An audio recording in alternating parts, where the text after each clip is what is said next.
هو د غم بابي زه یم ما باندې خدای مرګ هم دراولی دی. استغفر الله. څنګه د سیخان ځان نه چارپیره کړي دي؟ نه والا ماشین ماته کړی. کار و روزګار د څوک شته کور کې؟ نه کنه واړه بچي مې دي چې وایي غاړه خو نه بندوم وروره دغه حکومت کې ورک دی میړه مې. السلام علیکم ورحمت الله. الحمدلله څرنګه چې قمر بنسټ د سره وعده کړې وه چې د افغانستان هر هغه ولایت هر هغه سیمې ته به ځان رسوي چې کوم ځای کې مستحق خلک اوسېږي، چې کوم ځای کې یتیمان پاتې، چې کوم ځای کې معیوبین وي، چې کوم ځای کې داسې فامیلونه وي چې د شپې وخوري ورځ ته حیراني، ورځ وخوري شپې ته حیراني. هغې ولایت له جملې څخه کاپیسا ولایت دی. کاپیسا ولایت هغې ساحې ته راغلي وو چې هغه ساحه 15 یا 20 کاله جنګ ټوک ټوک کړې ده.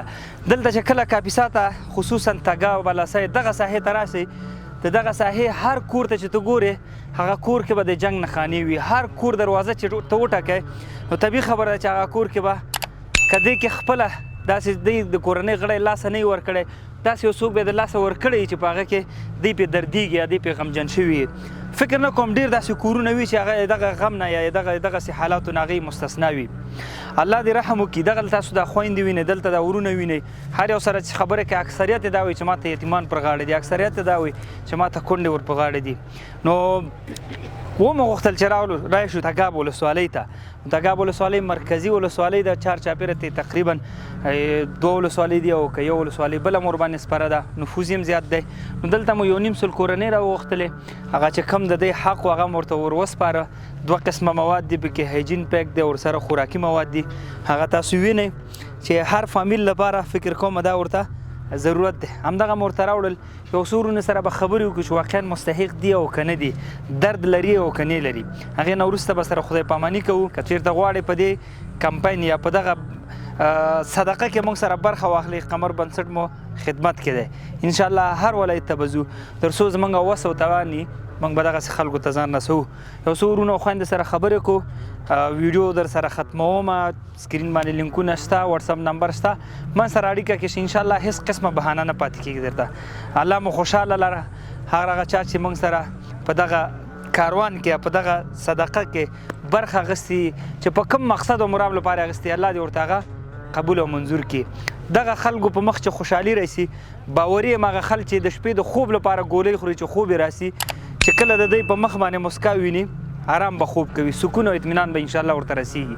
الله مو خوشحال لره. ستړی مه شي. څنګه د سیخان ځان نه چارپیره کړي دي؟ نه والا ماشین ماته کړی. څه وایې؟ یقاني کوله ماشین پرې راوړې دغه ټایم ماته. بچي دې څو په غاړه دي؟ بچي خو 10 نفره. کار روزګار څنګه دی؟ روزګار ښه ده الحمدلله. داسې دا کومکونه راځي دا بس دا په دې روزګار چلېږي. حالات یې اسانه کړي درته سره. څنګه د خپه دې څنګه ده؟ کوم ځای جوړه شوې ده که نه؟ الحمدلله. عذاب ډېر یې که نه؟ زه خدای پاک دې اسانه کړي. کونډه یې؟ څو بچي در په غاړه دي؟ 15.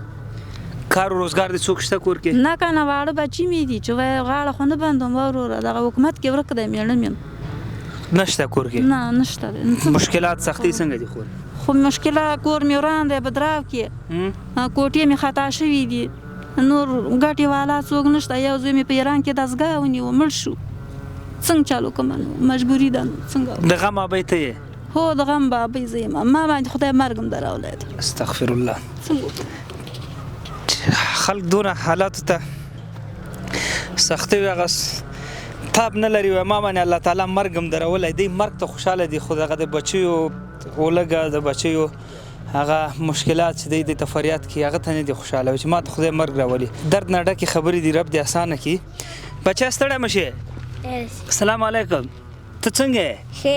جوړ یې؟ نوم دې څه شی دی؟ واحد الله. واحد الله. مدرسې ته ځې؟ هو. سبق وایې؟ هو. څه شی وایې؟ الف لام. ماشاءالله. پلار دې چېرته دی؟ مړ شوی. ښه.